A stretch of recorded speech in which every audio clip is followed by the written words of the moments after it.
dopo averlo unto di purezza, annettato dell'uzzemmo, scartai lo meglio felato, e la voglia più limpia e cristallina, per pittare un tragitto sopra la chianta di Limano.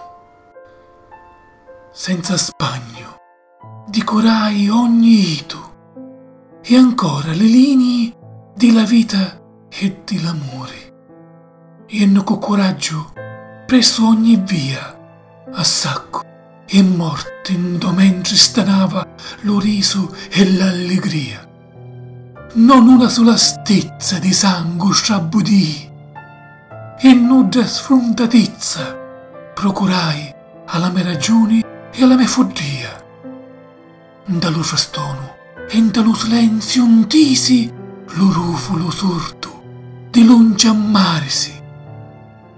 Tremulo, quasi impossibile da ascoltare, e che facilmente è lo solo che chiamamo amore.